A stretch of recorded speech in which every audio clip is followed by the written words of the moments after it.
Embeera yo bw'etiibwa eri ku sayidi ez'eno mukwano gwange. Laba engeri gy'attiddwa entiisa mu bantu. Omukyala biibino ate kaakati kitalo nnyo, kitalo ddala. Ye mukyala wa Nubian Li yalabiddwako ng'akaaba. Laba ebivaayo ate kaakati Afande Kulaije bw'ati ye akakasiza nga ne pengepenge wuuno eno alojja. Mangi genina agasinzeeko wano gonna.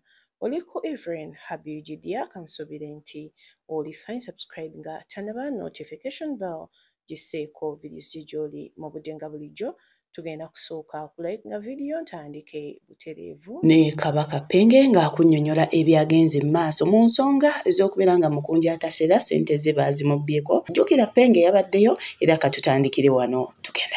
Wabaddeyo omusajja gwe bayita Simon akolera mu Bukedde TV. Wandiika ekigambo Simon presenter. Presenter ono yafunako emirerembe ne Bobi Wine olunaku olumu mwamulaba nti Bobi Wine yamukuba gas yagaana okumubuuza. Naye era Simon yabaddeyo ku show ya Bobi Wine. Yakoze eki ku show ya Bobi Wine e London gamba nti UK. Wano Simon yasanzeyo omukwano gwe bayita omukunja atasera. Amanyi omukunja atasera y'omwana yatambula ne Queen Shiba, simanyi King Shiba, omuwazi mwana yali omulalu. Ng'egugobadde omulundi gwe ogwasoose okubeera ng'alinya ennyonyi. Ajja e London gamba nti fees first time.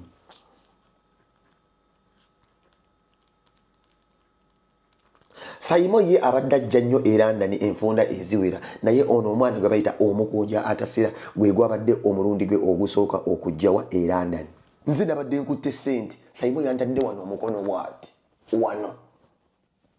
N'agenda akola guno omukono mulala n'anyiga bw'ati ekinege gamba my seed, Penge's seed, Penge's seed. Yannyiza ekinege kati jjukira nkutte ensawo bwenti. Nataddemu omukono gw'omulala gunyiza ekinege nenzikamu omukazi w'enti ngamba ayi. Wandiika ayi. Bwe nagambye ayi alina engeri gye yanzigyeko ensawo. Nga sika ssente muganda bange nange nnina abaana nagamba bonna sifiirwa amaka kantaase ekinege alina engeri gye yanzigyeko ensawo era abantu balabe gavana Esa ajja kunzijulira n'eddagala asirwanga kati yankuttemu kajjudo katono. Twakimanyize ndanyi taxi max kati yankutemu just gudu nanyiga ati amabeere yanyize ebbere nenzikamu nanzijjako bulungi nange safudde kuba bano bazivudde bonna Uganda kati let go nange sente nenzireka naye nga mulaba akkirira n'omuyimbi nejjukira Mukunji amanyi nze mutambulyako emabega nze nina ekisawo Simon yabadde nakyo olwo but just because manyi bano beemanyi mukisa gwa musajja ku sente azibadde azisaana bagende beesootingire azimukwasize so baavudde ku stage babiri. Nenga Mukunji amanya amulire emabega ajja Penge nenga Simon anyize ekinege n'atwala ssente nemulika nage ngire nseera abantu balabi ko twabadde ku madala nga balaba yagunze n'essaati z'emugugu yakutte bw'ati waggulu nga kiridde nago kati ge naakafunamu nange nabadde mmanyi nti yafunye ssente ze era eddoboozi emuwulidde sigenda yita Simon mubbi sigenda gamba nti Mukunji alimba twogere best ku vidiyo eno gy'owulidde gwe ki ky'olowooza. Kubanze bangambye atege nakafuna nti bayingidde eri abayibi gye bayingidde nga bagala omuwe ssente. Simon yawunyiriza ku nsawo n'agamba wandiika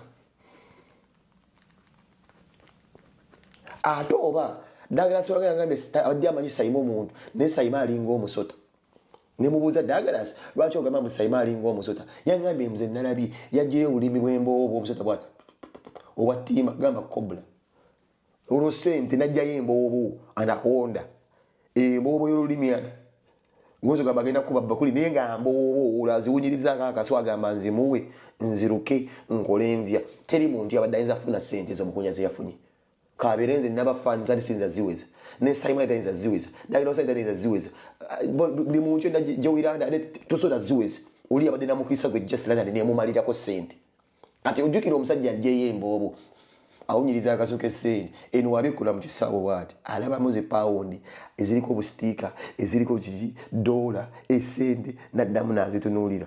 Simon asooka akola bw'ati omutwe embu yatunudde bw'ati horizontal vertical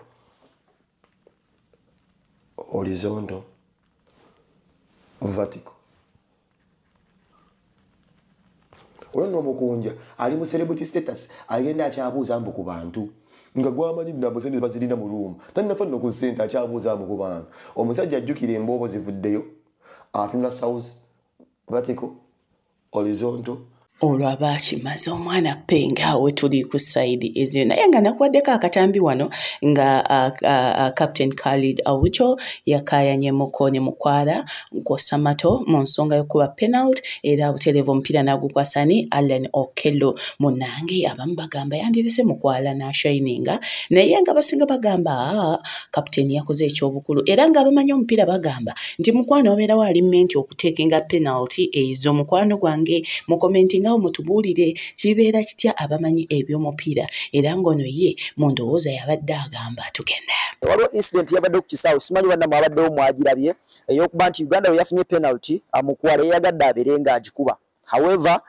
captain Awucho najja n'amuggyako omupiira n'agwa Alan Okello ebiseera ebisinga moments nga zino striker wamala obudde bungi nga tateeba aba anoonyaayo that breakthrough moment egenda okubanga eyongera confidence ye n'okuba nti emusitula bwe baba ttiimu ya Arsenal Victor Gyökeres olwajja olwagala okubuildinga confidence ye basalawo ne bagamba nti Bukayo Saka wabanga yabadde asooka okuba penalty za Arsenal kati Victor Gyökeres yagenda okubanga agikuba lwaki bagala buildinga confidence ye so on another day nze nno ndowooza nti Stephen Mukwala yes match azisiye penalty shooter wa Uganda Cranes penalty ngeni badde balina okubanga bagimuwa abeere nga buildingira okwo momentum naye ng'omusambi naye walabe nti Khalid Awucho omupiira azze n'agumugyako n'agwa Alan Okello which is okay Okello yateebye omupiira for the good of the team naye ate on another day omusambi nga Mukwala ogimulekera n'abeera nga tebane n'abeera nga buildinga confidence nga tandikira kugemene so ndabye mu comment nga basinga bamugamba leka Mukwano tewabadde wano bya ku buildinga confidence tewabadde twetaaga win ebyajja bikola mu Masaza Cup this and that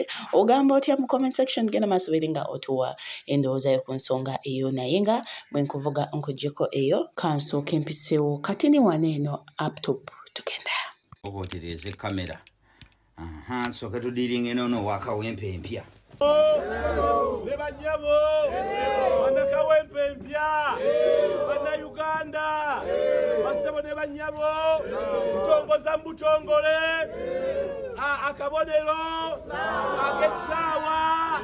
Eye sawa yegenda kubalidda nti kulokuwaizi. Ngedda mabega nga gwe nannyiniyo. Oŋŋamba otya nti wali legislator, ndikati saawa eno ojjanga meeya. N'osuubiza abantu kawempe mpya. Kawempe mpya, kawempe yani yagikaddiya. Myaka 2 ng'oli ku kawempe okalattula ogikutudde yakulema okufuula empya nga gwagitemeera nti kino kyekawempe kino kawempe yeetaaga kino kawempe yeetaaga kino ogenda gifuula mpya nga si gwagitemeera nga mulala yagitemeera gwe ne balyoka bakuleetera olwedde ekitemeeteme nti kwonogifuulira empya kino Latifu kyakola alinga omukazi eyali mu maka n'alema okukulaakulanya omusajja kati amala okuva mu maka ate ayagala kusaba kudda nga usigalo mbukati olubwana beera usigalo mbwali okakole akulakulanya omusajja tekigenda kusoboka mukwano tekigenda kusoboka banne byabufuzi kasita bumuyingira ne bumunyikira babulwa ensonyi naye bana basaya tebalina nsonyi mama naye nno manyi ekibamalako ensonyi olw'okuba luli bali bamanyiira kati emyaka 2 gye yabeerayo ekisente kino ekyalinga kiyingira ekya sure deal buli mwezi awulira afa okubeera nga tazifuneze sure nti buli mwezi waliwo ekitonnyayo naye kakati obeera otya nga wali olyangege essaawa eno ng'ozolulunkanira kayamba kakunaabye n'ensonyi wali legislator ng'olya nsumaki ziri zirukwata kati essaawa eno oyagala kudda nga meeya obanga ali akayamba mukwano tekigenda kusoboka tugenda kutojjera aba babiri kana akayamba njakka kutuza sijja kuganya kamera mukwa akakayamba ino kalekera abalala sigwe eyali eri eddengege tekigenda kusoboka Latifu no mukwano tekigenda kusoboka kati ogenda kumulaba buli kujjuma buli awali mawuledi nga so yeso so azabana ifa abasiramu kawempe bwobolooza anti muzikiti nti guina kulembera abasiramu osaaga kawempe empya mukwana n'omulala jjagituwa empya gwe yakulema twakuwa omukisa gwa myaka aga ne baddamu ate ne bakuwa ne fulu Kampala okulembere Kampala yonna n'obiddukamu kati tekijja kusoboka mukwano teweesigika Latifu teweesigika omwana uptop bw'atyo bw'agamba ku sayidi ezeeyo naye nga afande bannange naye Kanare kyatamukoze obwedda amusoya kibuuzo ku kibuuzo eno atuuse n'abanga nezivaako ngamba omukulu Kulaije ategeezezza bw'ati kati ni ku nsonga z'abaana abawambibwa enkya n'eggulo bino bye bagamba nti parade gye baakola yeriko obuzibu mukwano kamba kuweko kati ni tugende mawulire agendako mu maaso awo ate whoever participated in that illegal parade will be brought to court. Have you heard about it? I saw the statement. Exactly. And that's where these individuals have been picked. Why don't you just summon them? That is not for me to answer, I've told you. I am not going to answer what I have not done, for what I have not done, Colonel. And for you insisting, that's indiscipline. Sure, I have told you. I would rather not even telling you, you know where these individuals are. We were very clear, I'm not coming to discuss those two individuals because they were arrested by police. I have no business discussing them. Which two individuals? Waiswa and Bobby Young. Is it Bobby Giant, I mean? Bobby Giant? Yes. What about the others that had gone missing? The others have gone missing. Who? Please give names. Do you know about the case of Bobby Young? He hasn't even appeared in court? Yes, but that is after. Before he had been Excuse missing. me. You see, once somebody has already been established where he is, why does it become a subject of discussion again? Doesn't it worry you that people go missing and then They are even not after they are not missing. even after they appear in court, They are not missing, no. that their relatives, their lawyers, their doctors are unable to establish in the first 2, 3, 4, 5 days before they appear in court? Colonel, could I remind you, once somebody has been arraigned in a civil court, it's done by the police of Uganda or Uganda Police Force, not the UPDF. And so you can't make me Director of Information in Defense to discuss people that have been arraigned in court by the police force. You don't think disappearances or abductions are a thing in Uganda? There are today? no abductions that are done by the state. The state arrests doesn't abduct. So maybe you want us to discuss the manner of arrest? Really? Because what are I non-uniformed... insist, Mr. Mujisha.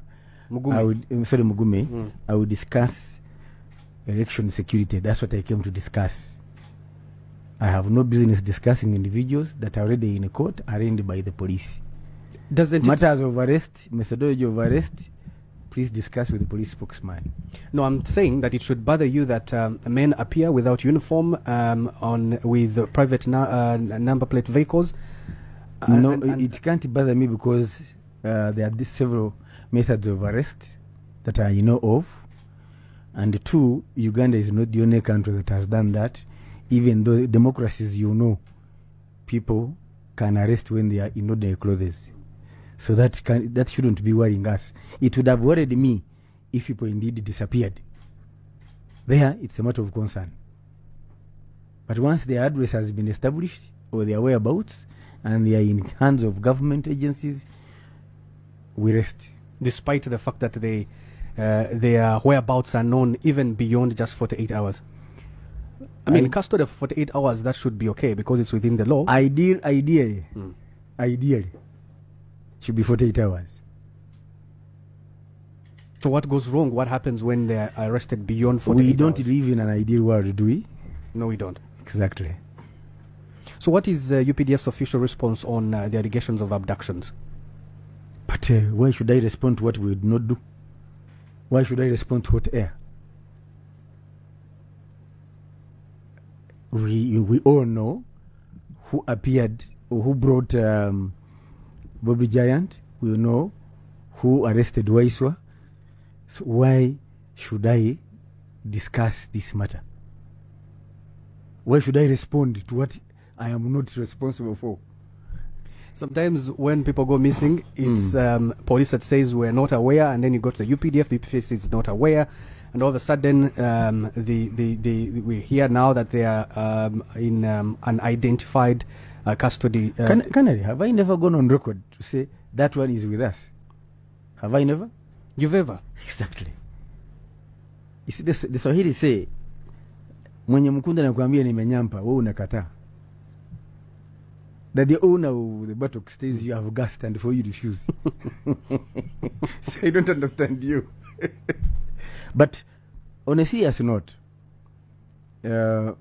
anybody that finds himself in the hands of government agencies has not been abducted. It's methodology of arrest that it differs. Number one. Number two, again, this is diverting me, but methodology will depend on, one, circumstances, two, the individual suspect. Those, if I may just hint on that a bit.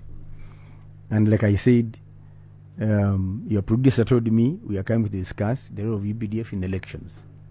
So, and we're getting there, because this is happening in the political season. For you are taking me into discussing the individuals. It's honestly that only are in the fair. hands of the Uganda Police Force. It's honestly only fair that I ask these questions, because this is a political season that It's we're in. fair. Politically charged. It's fair, but you're asking the wrong person. Embeera bwetyo bweyafaanaganyeko ku side eze wako kyotugamba singa obeera okiina mu comment section mukwano gwange, naye nga bwe nkuzaako eno nga tetunagenda mawulire agenako, twasoose kufuna amawulire olunaku olweggulo. Ojjukira omukulu Nubian Lee yeewandiisizza, yabadde yeewandiisa era nga yatuuse bw'ati, then kwate ebiguddewo maaso awo.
Bwatyo omukulu Nubian Lee awo babadde bakamuwandiisa, naye munnange mu kufuluma geeti ati abasajja ne bamukwata ne bamuteeka kabangali ne bamuddusaawo bubi nnyo mukwano gwange, era nga amawulire ne gatambula olunaku olweggulo nti bamukutte bamusibye, era nga abasinga babadde bamanyi bamugasse kwani ku Alex Waiswa Mufumbiro, wabula mukyala we yalabiddwako ng'akaaba.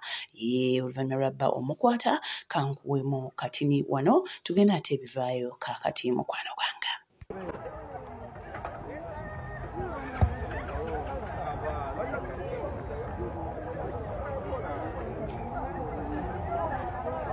Bw'atyo oluvannyuma nga bimaze okubona mu bantu, twafunye amawulire nti bamuvuze bamuzzawowe era ne bamudropinga bulungi nnyo, babadde tebaagala atambule mu kibuga omwo ng'amaze okubeera nga yeewandiisa. Embeera bw'etyo bw'eri ku sayidi ezeeyo ku nsonga z'omukulu Nubian Lee mukwano gwange, naye nga Haja Meo Kakoma, Haja Alomba Dua, lwasogenda birenga ateze obulamu bwo na Dua, enamba ku screen weri mukubireko omwebuze kalombe Dua, ate bibirenga bitera boba naffe aba face to face dating site kogenda okujja omwagala omwami n'omukyala bajja kukwasaganya bulungi nnyo nyini ddala senga obeera okuba enamba eri ku screen awo muteevu bajja kuyonga ku mwagala oyo. Enamba eyo ene ku WhatsApp.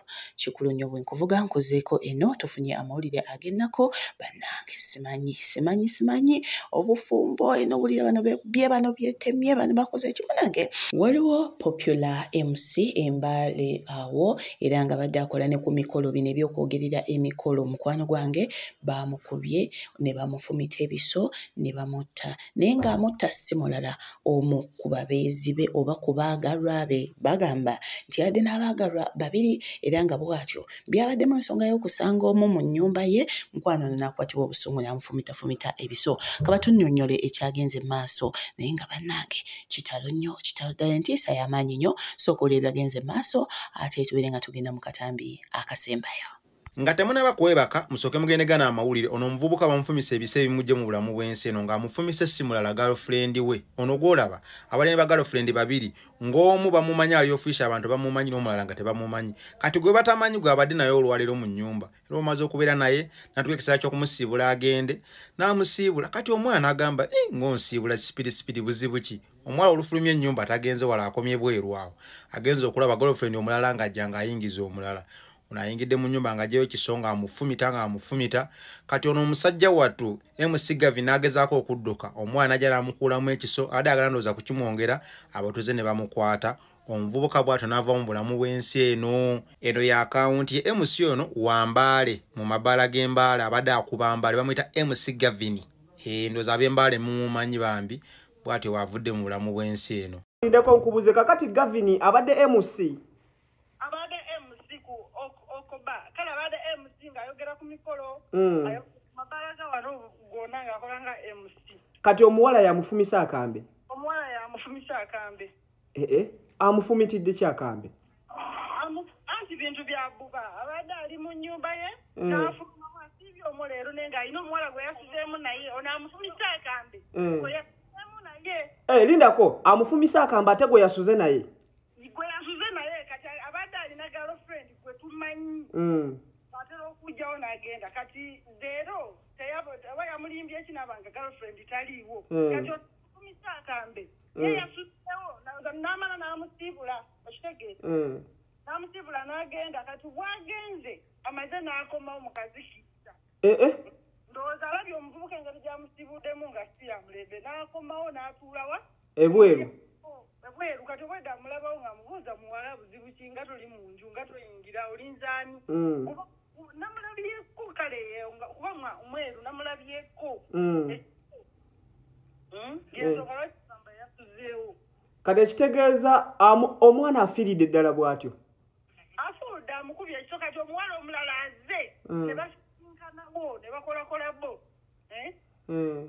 basisinkanawo obaza ekigambo ky'enkozesa kyekituufu ne beegatta batte omusajja nedda tebeegasse ono yo olw'ebbuba eringi ayingidde mu nju simanyi ekyambo oba ate nakyo ng'akiterese oba ayingidde mu nnyumba n'akifulumyayo n'akimutunga ekyo bambi nga kibi n'amala n'amugobako paka ku mulyango ku geeta omuvubuka abadde agezaako adduke